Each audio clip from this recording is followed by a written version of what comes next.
Irreverent, entertaining, cool.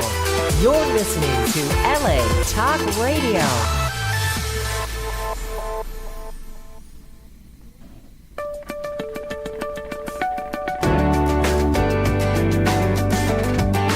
You're listening to What Women Want with Judy Goss, only on LA Talk Radio. Hello, everyone, and thank you so much for tuning in once again to What Women Want Talk Radio. I'm your host, Kristin West, and our show tonight is Achieving Your Highest Success. Who doesn't want to do that? Success is defined in many different ways, both personally and professionally, and networking is so important to our success. A Harvard University study shows that 85% of the reason we get or keep or advance in a job is because of our people skills. Now tonight we have Judy Goss, who is a queen of people skills. She normally hosts with me, but she's going to be one of our featured guests this evening, and she's going to be talking about her rise to fame and how she helps other women create a life they love with the Spirit of Women Conference coming up in October in Atlanta. And we're also welcoming the founder of Get Clients Everywhere, Marie Fratoni, who is a master networker and knows what it takes to reach the pinnacle of success in our businesses and our careers. We're going to be bringing them on in just a few minutes. And in the meantime, I want to thank you, our listeners. We've been on for 3 years and we've hit over 800,000 downloads. But who is counting? We still get so excited every single show, and I know that you do also, and I want to give a shout out to Matt Chasen, who helps us not only promote the show, but occasionally he helps us with production and casting, and we really appreciate him. And by the way, if you haven't subscribed to us, please do so on iTunes or visit our archives on LA Talk Radio's website, latalkradio.com. You're going to hear some of our celebrity guests who have been with us recently, like former Today Show anchor Jenna Wolfe, Don't Sweat the Small Stuff, Dr. Christine Carlson, and Gene Chatsky was on just last week. And who can forget former O.J. Simpson prosecutor Marcia Clark, who's been on our show a couple of times now. We always have fascinating guests and conversations with the most incredible people. And some of the best shows have been with women you may have never even heard of, but all are each phenomenal in their very own ways and with their inspiring stories. And that is what we're about. That is what Women Want is, and we find the most amazing guests on the planet. Now, I'm very excited to be on the show with Judy each and every week, and I am your host tonight, Kristin West. I am an award-winning actress, producer, and screenwriter, and I have several films coming out later this year, including The Lich, starring Tom Sizemore, The Spirit Room, and Hell's Kitty. Now, everyone, you need to mark your calendars. What Women Want Networking, same name as our show, is hosting their Spirit of Women National Conference in Atlanta at the Westin Peachtree Plaza, October 7th through 8th. You want to go to spiritofwomenconference.com. We have speakers and celebrities traveling across all the nation and Canada, and they're going to blow your mind and give you over $4,000 in value with their teaching and coaching for less than $300 for a general admission ticket. So go buy your ticket now with a discount code, Judy Discount, all one word, for $75 off, and they are starting to sell quickly. We actually only have 16 VIP tickets left, and we're closing the red velvet rope after we sell out, which we will. That's right, go to spiritofwomenconference.com. Now, speaking of Spirit of Women, we have the founder on the line tonight to talk about achieving your highest goals. It's Judy Goss. Judy is a TV personality. Of course, she's a radio show host, entrepreneur, and author who interviews A-list celebrities, hosts her own shows, and works as a regular TV contributor all across the country. She's appeared or been featured on every major television news network repeatedly, and is currently a regular contributor on NBC, Fox, and also continually appears on a vast array of magazines, blogs, newspapers, and radio shows about her life and her networking company, What Women Want. Judy is currently and usually a host of What Women Want Talk Radio, and she's also a lifestyle expert appearing regularly on Fox New York's lifestyle show Ernie Anastas in New York. And in addition to being in front of the camera, Judy is a published author for St. Martin's Press and also a freelance journalist who writes and interviews people about her favorite topic, their personal stories about what inspired them to be who they are today. Judy, welcome to the show. Well, thank you, Kristin. It's so great to be here. I'm so excited to be on this side of it. Well, I'm so excited to have you on this side of it because I feel that so many people, you excavate so many women's stories and give so much inspiration by getting those stories out there that it was high time to actually hear your story a little bit more in depth. Now, Judy, from your bio... You got 3 hours? Right. Well, Sam in the studio might kick me out, but we could do we could be Bill Maher and have overtime. But Judy, from your bio, you almost sound like Superwoman. You were a model, you're an author, you've been a magazine editor, you've interviewed amazing women on camera and on the radio waves. Was this always your path, or were there discoveries along the way? Oh, good Lord, no. I was a waitress and a bank teller and all kinds of fun stuff when I was younger, when you're going to college and trying to get all of those odd jobs. But I did start in the high fashion modeling world, and that really eventually led me to TV, although it took a couple of decades.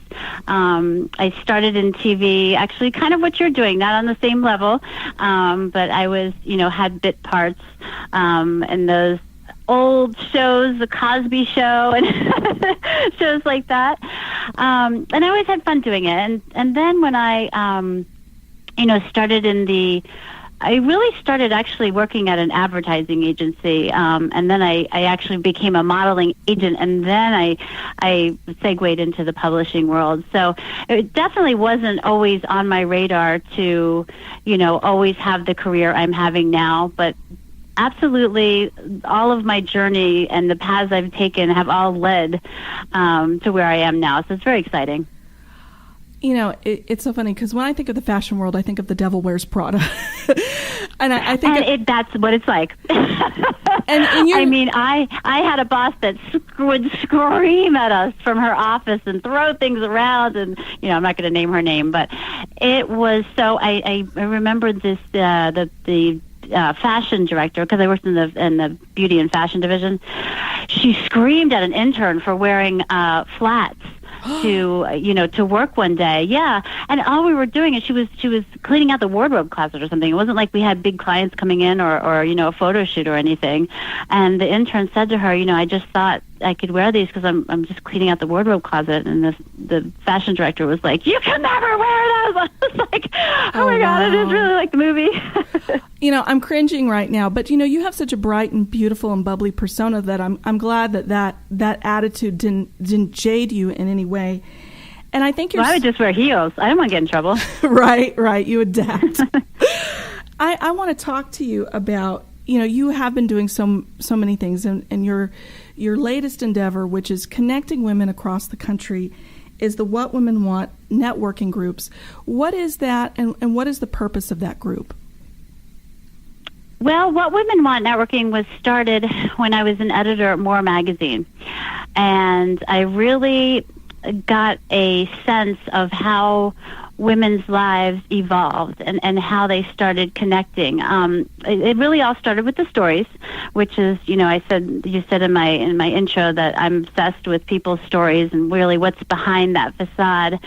And, I was at More magazine, and I was fortunate enough that I got to travel around the country meeting a lot of the More magazine readers, because I was the spokesperson, not just for their media spokesperson, but for their model search, which was really about not just faces, but about the stories behind the women. So I got to meet all these thousands at this point of women, around the country, and talk to them and find out that every woman has a story. And What Women Want Networking really started with that foundation and the desire of me wanting to get women together to see how high we could elevate each other and how we could collaborate and communicate and connect, really. That's so inspiring. And I was actually looking at the website earlier today, and you really are a cross-country phenomenon with this. And I know sitting here in the radio show, speaking with you, listening to the show prior to co-hosting, you have a phrase that you use called lifestyles networking. How is that different and also comparable to just traditional networking? What is that? Well, so the big differentiator between our networking company and other networking companies like BNI, NEPW, those types of networks, which when I started, What Women Want, way back in 2011, the idea, actually, my first event was 2010, but it officially started in 2011. That's all there was. There were only business networking organizations, and I always thought that a woman, especially, not to put down men or anything, but I felt there was so much more to a woman than just, going to an event and trading business cards and trying to see what clients we could get each other. I knew that way back when, even though I don't think I consciously knew yet, but I definitely had a sense that a woman could build herself so much, develop herself so much better and so much more authentically, and build her business as well if she just started from the inside and worked her way out. I really feel like the more you know yourself, then the further and faster you can succeed in your business. Right? People who I've talked to lately have heard me say, well, you can succeed further and faster in business if you also take care of the business of yourself. So that's really where it all stems from, is combining the business with the personal development, because I feel like they both feed into each other and will create more of a success in both areas if we utilize both to our highest potential. I think Socrates would agree with you, because his great maxim was, know thyself. And it's so important to know yourself and your value systems, and also know your worth, which so many women don't. That's critically important to reaffirm that and also discover it and enhance it as we go along. So I'm really excited about that. And I'll tell you what I'm really excited about is the Spirit of Women conference is coming up in October. Can you tell us more about Spirit of Women and how that relates to What Women Want networking?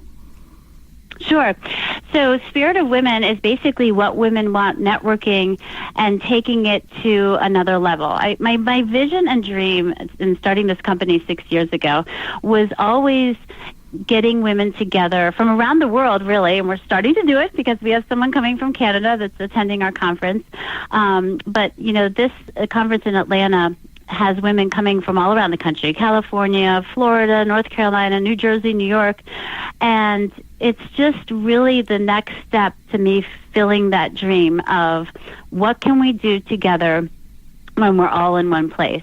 And it's the combination of the business and personal development. And it's really a place where women can just learn these cutting edge tools.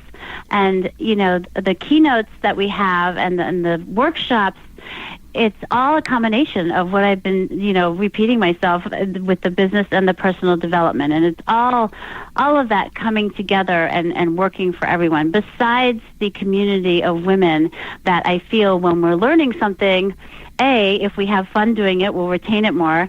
And B, if we're with each other, we just motivate and encourage each other even more. And that's the actually motto of my company when I started 6 years ago: connect, encourage, and inspire. I think you made a very important point there. You have to have fun when you're learning. I would have retained so much more algebra in high school if it had been actually fun. Totally. I'm thinking, and I would have done better at certain subjects in school. But I think, having fun is an important element. Creating community is an important element. And is there a way in your life that networking has surprised you, what it's yielded for you? What it's done for me personally? Yes. Yeah, absolutely. I didn't realize that when women collaborate with each other, how powerful it could be. And on the other side of it, again, and what I keep preaching is the inner self-development. In networking is more than just, meeting people and connecting. We learn from each other, and we learn from the speakers who are speaking to us and teaching us and coaching us and that type of thing. I didn't realize how much I would learn truly about my inner self and about really the root of who I really am. And I probably thought I was a little too old at that point to really learn anything else about myself, right? When I started the company, I was about, how old was I? I was about 41, 42. It was right when my book came out with St. Martin's Press, and, you know, I was doing TV with More Magazine and, you know, even hosting my own show at one point with Better TV. And I just never thought that my life would ever take the turns that it did. You know, I went through the recession and I went through a lot of issues with bankruptcy with my family and on and on and on. And the networking kept me grounded. It kept me connected and like almost like a glue to that outer world where I stayed relevant and where people would support me. So yes, it has really surprised me in many different ways. I am so excited to get to discuss this with you, and I want to unpack it some more in a few minutes. But I do want to bring on standout networker, star networker, Marie Fratoni. Marie Fratoni is the CEO of Get Clients Everywhere, and she is a business and sales coach, consultant, and a professional speaker. She helps smart, talented entrepreneurs get more clients, make more money, and live with joy and freedom. And she helps her clients double or triple their income by helping them create a business structure that really works.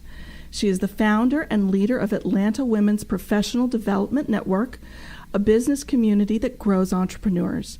Marie has been selling since she was 10, and she loves sharing all that she's learned over 30 years in business, utilizing the principles of transformation coupled with sound business building strategies to help her clients excel. Marie, welcome to the show. Well, thank you very much for having me. And Judy, thank you for the invitation. Oh my gosh, it's my pleasure. It's my pleasure too, Marie. And, you know, I was perusing your website, and, you know, you're CEO, you're the founder of several professional groups. Tell us about your journey to becoming the world-recognized leader that you are. How does Marie become Marie? Well, I think I have a background that's very similar to what Judy just shared with the listeners because, you know, we have a circuitous route. You know, I never dreamt that I would be doing what I'm doing today, but it seems like this is the perfect expression for, you know, what I've done through the business world. You know, I jokingly say I've been selling since I was 10 because it really is true. Consumable things, products, services, high-end HR consulting services, you know, working with big companies. And, you know, part of what I say has really helped me to get to where I am is because of the networks of people that I've worked with. And I've been leading women's networks for 30 years and started with a very pretty corporate one up in the Boston area that actually shares the same name of the Women's Professional Development Network here in Atlanta. And it was mostly for human resource professionals.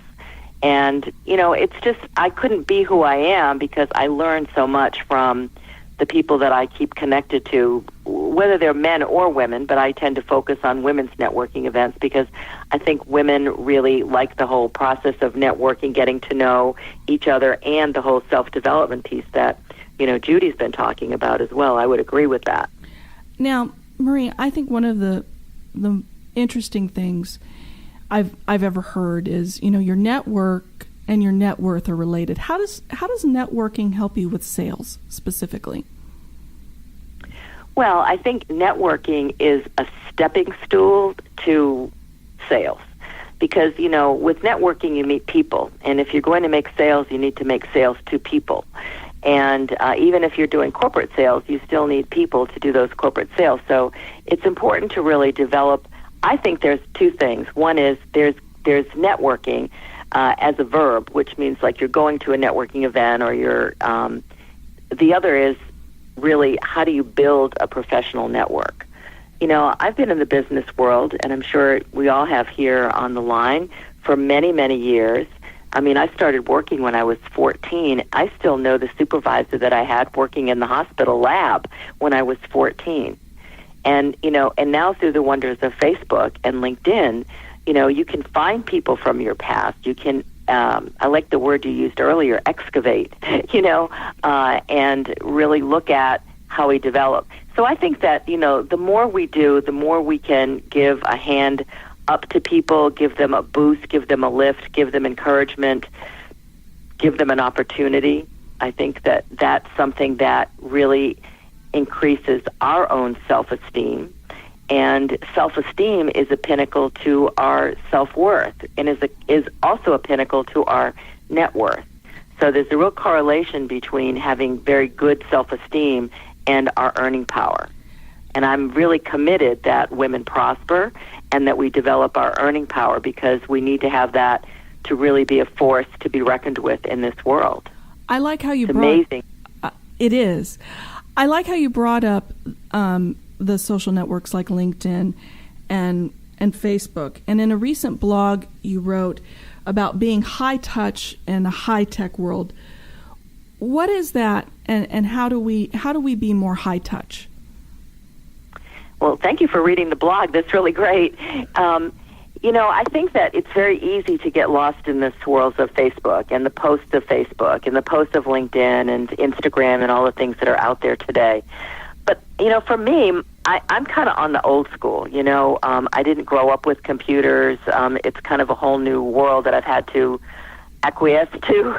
And now what I really like to do is, I think there's nothing more than, I know if people want to buy a program that I'm doing, a product that I'm offering, it might look okay on paper, but I think if people have an opportunity to meet with me in person or to have an experience of me like on this radio show or on a webinar, there's something that is much more personable, and I think people buy people. Because the internet today is very cluttered with a lot of things. There's a lot of freebies, there's just so much that's there, and everybody in the world can do it because it's free, and you can get on there and you can create and make a persona. But I think sometimes when you get in front of people and you actually get to be with them, and you get to be with them over time, and they get to see your style and what it is that you say, that can become a real attracting factor for yourself. So I think it's really great that, it's wonderful, because if you look at What Women Want Networking and you look at WPDN, as we affectionately call it, I have clients that they live in rural, remote parts of the country, and they don't even have a meetup to go to. It's hard for them to meet people, so they actually have to do a lot of networking online. But there's something that's so fun and joyous when we have our events in Atlanta. I mean, there are many times people can hear the roar of the room, and they come by and say, I want to go in that room. I want to know what's going on in there, because, it's a very... very upbeat, very positive, and I think that's what women want, and I think that's what women really go to. They really want a very positive environment where they can feel like they can soar, they can be there. Our network is one that is really devoted to personal development. We actually grow entrepreneurs, so the programs that we have are really designed to really feed and grow entrepreneurs, and it's just really fun. And it's really fun to collaborate with other network leaders that are doing the same kind of thing, because if we really put the power together, it's really amazing what can be achieved here. It's and I a way think for what you're us speaking to achieve to, our highest success. Right. And I think what you're speaking to is that I think there's a part of the human psyche that you know how some people, at least in California, oh, he gave me good vibes, oh, he gave me bad vibes. You can feel vibes when you're person to person, I think. And you do have gut reactions to people. And I think that I love what you said about the roar of a room, because I know personally I've been to red carpets, and there's been another red carpet event sort of adjacent and that one looks so much more fun, so I just kind of snuck into it. So what you're saying is absolutely true. Now, just talking really quick, because I'm sure you've been to thousands of events. What is the hardest thing for people when they're crossing the threshold in that room? What is it that people need to get over? In terms of like a conference or a networking event? Like a networking event. Well, I think, sometimes it's a daunting effort for people. I'm pretty gregarious and I enjoy people, but I still get butterflies and I still get nervous, and I still, but I look for a warm face, I look for warm eyes, and the first thing that I think anybody can do is to just really find one person, put out their hand and say, hello, my name is, and then start a conversation from there. I think it's a good idea to just develop and just to kind of say hello. Don't go right into a sales pitch. I think that's a big turnoff, and I think we would do a lot better if we stopped doing that at networking events. But I think it's just really to say hello, or sometimes I scan the room, and I might look and see somebody that's by themselves. It might be against the wall or sitting at a table by themselves, and I'll actually approach that person, because my guess is they could be scared. They might be just intimidated and just a little nervous about what to say. And I always like to make people feel welcome and feel at home and feel comfortable. Well, I think just sometimes just saying hello is the first step. Well, that sounds very simple, very actionable, but extremely daunting to many of us. And I'm glad that you broke it down for us there. I want to bring Judy back on and get us all three talking together about this important topic of success and networking. And Marie, for you, there are many networking options out there. When you're choosing a networking event or a group or a conference, what do you personally look for? What screams value to you? Well, I got to write this one down. Hold on. Oh. I'm just joking. Hello? Hello, I'm on. Judy on. Okay. Oh, I said I got to listen to Marie. I want to hear this. I got to write this down. Yeah, you better write this down, that's Judy. So funny. I thought your phone went down. It's right. Hilarious. Oh no, I'm just listening at the edge of my seat. I'm dying to hear what Marie has to say, so I can apply it to my conference. Right. So what's? Well, Go ahead, Marie. I'm sorry. Well, we're all so excited. We can't wait to share. Right. Right. I think, a lot of people ask me that question and say, well, I'm looking for a networking event. I think, every networking group has a purpose. In Atlanta, we have several different types of networking groups, and not all of them are going to speak to me, because if I'm looking for, as a networking group, I'm going to go find one that is related to entrepreneurs and business. If I'm just looking for a network, like I do a lot of personal development programs, and I have some other business networks that I participate in, they're not necessarily a networking group, but they're places where I can develop a network of people and resources and colleagues and collaborators in those things. But for me, I'm looking for it because I'm looking at my business and what it is that I want to forward. I'm going to go where entrepreneurs are and where my clients are. I was saying this to somebody the other day, and this kind of feeds into the women's conference here in Atlanta, the Spirit of Women, is that my favorite way of doing networking is actually going to conferences. I like to speak at conferences. I like to sponsor at conferences. I like to be in the thick of something or be in the know. And I like to go and I like to learn, because the clients that I want to work with are at conferences. They participate. They speak at them. They meet speakers. They invest in themselves. They really are committed to their personal growth and development. So I look for events that are akin to that, so that I can, spend my dollars and my time with those efforts. I also like to go to networking events where the meetings are really well run, and that there's no question who the leader is, and that the space, the mechanics of the room really lend to the success of the event. Because if you've ever been to a networking event where it's just upside down and the welcome table is not, there's no welcome table, or it's just kind of wonky, I think that really kind of wreaks havoc inside the room as well. So we try to make a little tight ship and try to have people have a really great experience. They may not ever come back, but it's like, what if they ever said, wow, that was one of the best events that I ever went to. Now, Judy. So, Oh, Marie, thank you. You're absolutely spot on. You have to have the right layout. It needs to be well run. I know I've been to events that things were just sort of chaotic, and it makes you feel chaotic and nervous when something is not sort of a well-oiled machine that is easy to flow with. Now, Judy, I know you've done so many events. I'm sure Marie has been to events. I bet between the three of us, we've probably been to 1,000 events in our life. I bet if we actually counted it up, it would be 1,000 easily. Probably. Now, Judy, besides bringing a great attitude and a smile, what do you think we should bring with us to networking events besides business cards? Is there a survival kit we need to pack?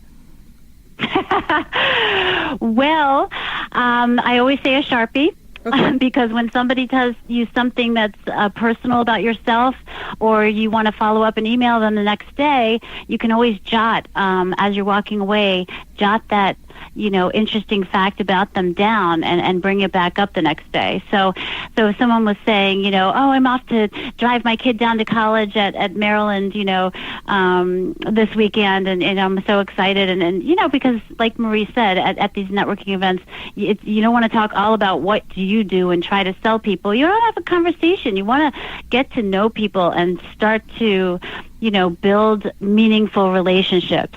So I always say, and it just seems so simple and kind of idiotic, but bring a Sharpie. And when you're walking away, jot that little piece of information down, because you do meet a ton of people sometimes at these events, and you can't remember anything. And let me tell you, when somebody gets an email the next day and says, great to meet you last night, I hope you have fun this weekend, taking your son down to University of Maryland, that takes it to another level, and that gets their attention and shows that you're taking, a step forward to get to know them beyond the typical, definition of networking. You're absolutely right about that. There's the saying that the devil is in the details, but I would also argue that the delight is in the details as well. Marie, what do you think about that? Is there anything that you must carry in your purse when you're at one of these events? Yeah, I do a little training on it, and it's really great. Certainly a pen or writing instrument is definitely in there for exactly what Judy said. Your business cards, I say the number one thing you need to do is bring a smile and a great attitude. Be a spirit and be a space of contribution. And that's what you can bring. You can be the space of contribution inside of an event and make a difference for someone, like listening for other people. And then I jokingly say you want to put your best face forward when you're going out in public to meet new people. So, lipstick, a smile, are good little tools to really have there. And then I always jokingly but very seriously say one of the best tools you can bring in a networking event is breath mints. I agree with for that. Yourself or to offer them for someone else. And we always have a joke, so if you ever came to one of our networking events, always at the front table, there's always Altoids or something that's there for people, and people always comment on it, so it's kind of fun. I missed that one at your event, Marie. I hope I didn't offend anyone. No, but we'll have to have you come back again. I would love to. I really enjoyed myself. And you know what? And Marie's right. People... I think we were talking about vibes earlier. I can feel that vibe about this person. Well, you know what? That's exactly what happens when you walk into a conference or a networking event or where you're meeting people. People bounce off of your vibe. And if you walk in smiling and with a positive attitude, then that's going to attract the types of people that you will want to be with. And if you walk in, with your shoulders kind of hunched over and not really sure about yourself or what you're doing there, then that's going to reverberate off of you as well. It is true. I'd love to. Can I offer one other thing? Of course. The other thing that I think people would really benefit from is by setting some intentions before they go. Because I think a lot of people just go to a networking event and they kind of live in hope that something is going to happen. But if they intend something to happen, and the big intentions that you can create for yourself for any event, for a conference, for a networking event, for a business meeting, is like the three things are be, do, and have. Who you're going to be being in the matter of that event, whether it's be a space of contribution, be giving, be forgiving, be generous, doing that you're going to go and you're going to meet, 3 new people and you're going to add 20 new people to your mailing list, or you're going to find one person to collaborate with. And then as a result of your being and your doing, something you will end up having as a result of that. Maybe there's 2 prospects that you have an opportunity to reach out to, or maybe there's a couple of virtual coffees that you can actually set and schedule with your calendar right there on the spot. But I think that having an intention of what you want to do at that meeting, what you want to be and what you want to get from that event can really help to determine what happens at that event for you. So it's part of your strategy. And also, Kristin, I just want to say that we're getting into some fine details here about bringing the Sharpie and having an intention and writing things down and all this. But you know what? These are the steps that you take to achieving your highest success. And that's the theme of our show, right? You need to lay the foundation down. And Marie, as a coach, knows this. I sure as heck, I'm not a business coach, but you need to take these small steps to get to to get to that higher level. And it's all laying this foundation down. And people tend to forget about some of these things where you kind of take a step back and go, okay, here's where I'm going to start and move forward and have a plan.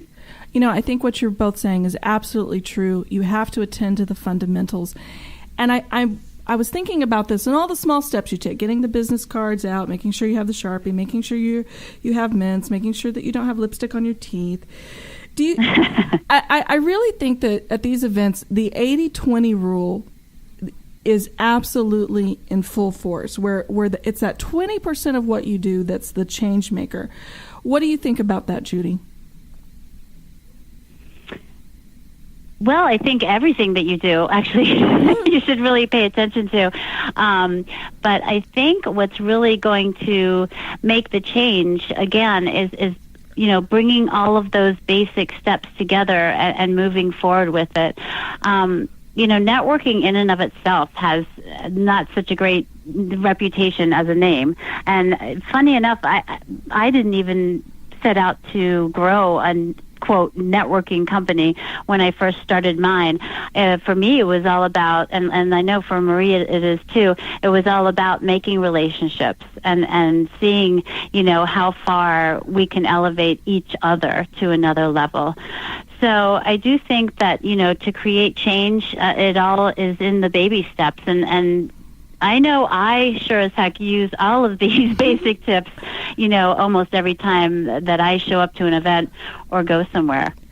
Now, I'm sure we've all been to events where there's keynote speakers or panelists, and right after they're done, there's like a stampede towards them. I know I see it at film festivals all the time. Right after the film ends, there's a Q&A, and then there's the Q&A, and then inevitably the director, the lead actor, and the producers, there's like this rush towards them. Is there a better way maybe to approach a keynote speaker or a panelist at one of these conferences if you want to network or meet them? Is there more finesse to that? I struggle with this all the time, both not being part of the stampede and not being stampeded. Yeah, Marie, you want to answer that? I don't have a better way. I think, you always have, for me, I think that if someone really would like to meet someone, you kind of have to take that step and try it. I was at an event just like this the other day where they had the CEO of what's that new metal bottle that everybody's carrying? Swell bottles.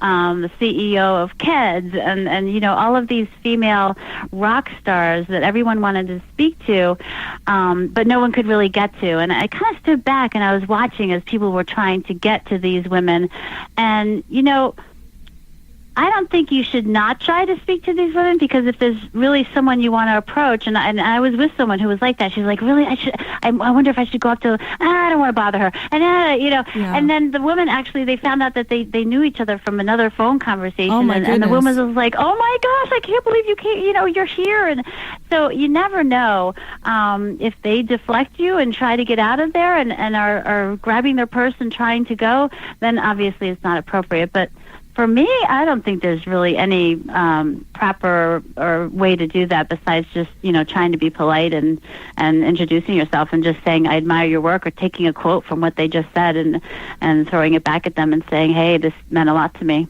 What do you think, Marie? Well, I like that, Judy.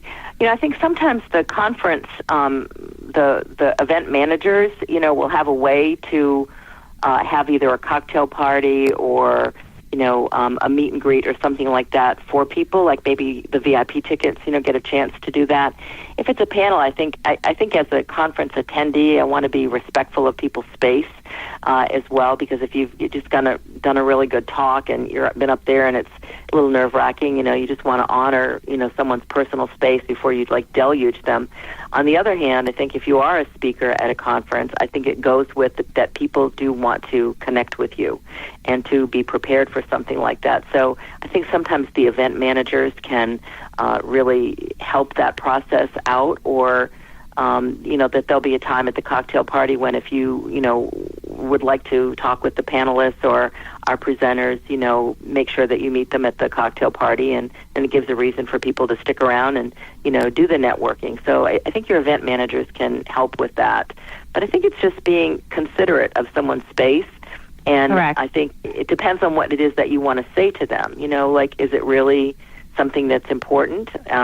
I love when I'm at an event and somebody is speaking, even if it's a small breakout session, I just think it's really good manners to thank the speaker and just say thank you for what you shared. I don't need to go up and talk with them forever, but I just have good manners, so I say thank you. And I like that. And when people, it's a kind of a sad feeling when you're on the panel or you're a speaker and, people just walk out of the room.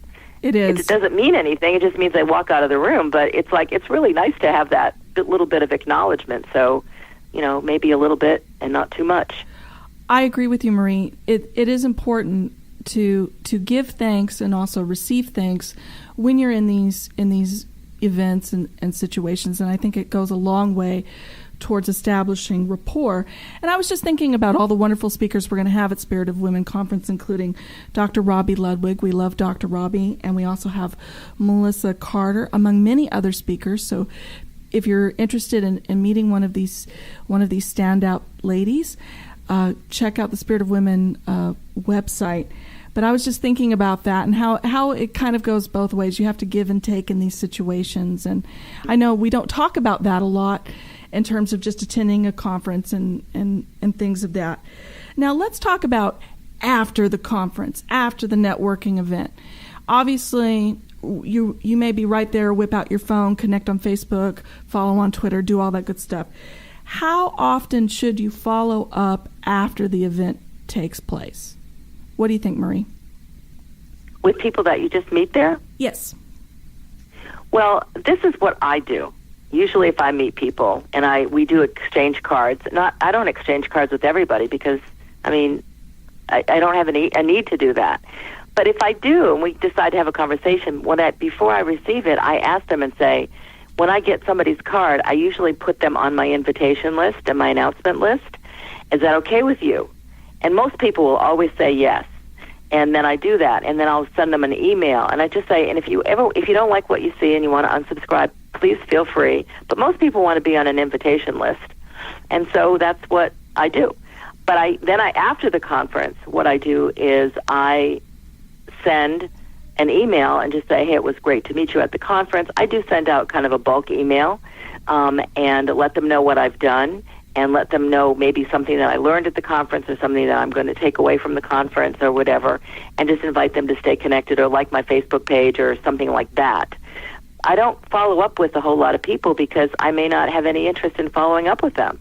I just might want to go and receive.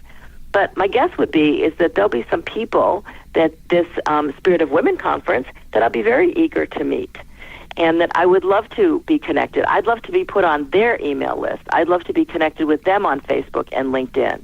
And I'd like to keep my eye open. Part of my intentions will be who could be potential business collaborators, who could be a joint venture partner, who might be a good guest speaker for my mastermind. And I look at ways in which this conference will help me grow in my business and how I might be able to help someone grow in their business. So I might do a few touches, but, I probably wouldn't deluge with people. Judy? That's kind of not my... Yeah, and Marie, you've been such a great supporter of both What Women Want Networking and Spirit of Women conferences. It's so nice when, networking owners and all of these types of women get together and can work together, So I really appreciate that. And your WPDN events, I got that right? WPDN, right. Yes, I got it right. WPDN events are those kind of special events also where you really want to. When I was there, talk about high touch. It was like such a warm feeling, and this goes back to strategizing at conferences. You don't want to just throw wet paper towels at the wall and see what sticks. I see when I started building my company, about 6 years ago, I felt like people really didn't know what networking was, so everybody was so desperate to get everybody's card and just get on every list and put everybody on their list. And, there was no strategy. There was no appeal. There was no cultivating relationships and really nurturing and caring for them. And that's really what's at the base of this entire foundation of networking and even of sales and marketing. Marie was telling me on the phone the other day, you really have to have that when to reach out, when to pull back, and have that sense of politeness and camaraderie that you can either,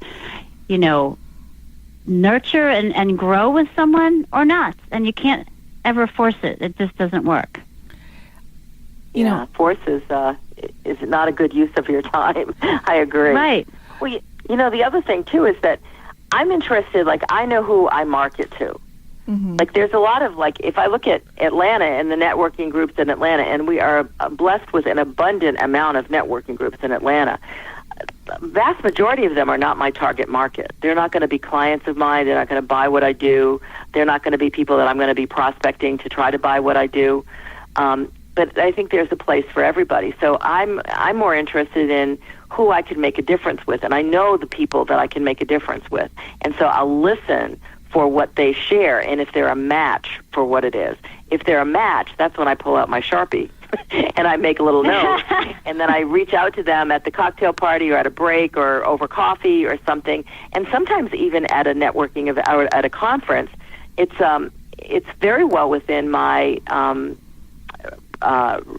what's the word I want? My behavior that I would either really invite somebody to join me for lunch, or I might want to, if I offered somebody a strategy session to really help them have a breakthrough in their business, I might meet them for breakfast and get up early and go do that even before the conference. So when I go to a conference, I work the conference. Right. And I would encourage other people to do that. When they go to the Spirit of Women conference, that they go there to really not just go to the event, but go to the event with something. Go to the event, set their intentions. Go to the events to make something happen, to really pull the material that the great speakers that are going to have and the breakout sessions and all the different events that are going to happen there, that they really pull that to them so that they can really use it and then really capture, in a journal, the takeaways that they got immediately from that event. Well, so that they can go in and they can plug that in the next day. Well, I hope everybody was taking notes tonight, because there is so much information here to really create a successful event experience, whether you're going to a networking event or the Spirit of Women conference. I'm so excited by all the wisdom you both shared tonight. And Marie, tell us where we find more of Marie online, because I'm sure there are some ladies out there who really need to pick your brain. How do we reach you? Well, thanks for asking. People can go to my website, which is getclientseverywhere.com. They can send me a little love note if they liked what they hear and they'd like to connect with me. And they can find me on LinkedIn. They can find me. I have a Facebook page that's facebook.com/getclientseverywhere. So that's an easy way. But if you wanted to reach out or wanted to explore something with me further, send me a message and let me know how to connect with you, and I will be glad to do that. Wonderful. And Judy, obviously week after week we hear your lovely voice and share with you all of these wonderful things. Where do we find more? It's only made more lovely with you co-hosting by my side. Oh, I'm blushing. But where do we find more about Spirit of Women, and where do we find more about you? Well, spiritofwomenconference.com, and I have my own personal coupon code for anyone listening. If you want to get $75 off of any ticket, it's Judy Discount, Judy Discount. And if you just Google my name, Judy Goss, Goss, you can pretty much find me anywhere. Like Marie said, you can send me a love note if you like, and we can talk. I'm all about connecting and collaborating, and certainly with this conference, even just planning this whole conference, I'm just noticing the level that we can go to by just helping each other. It's unbelievable. I'm just been flying high every day. Well, you got it, folks. You better start sending Judy some love notes. Send Marie some love notes. Thank you both, ladies, for joining us tonight. We had an amazing conversation, and we are primed for success. Next week, join us again when we have Emmy award-winning actor Bill Oberst from Take This Lollipop. and you may have seen him on the CBS show Criminal Minds. And we also have famed radio personality from Atlanta, Melissa Carter. Two superstars in their own right are coming on next week right here on What Women Want. Thank you all so much for listening, and see you next week. And get those conference tickets.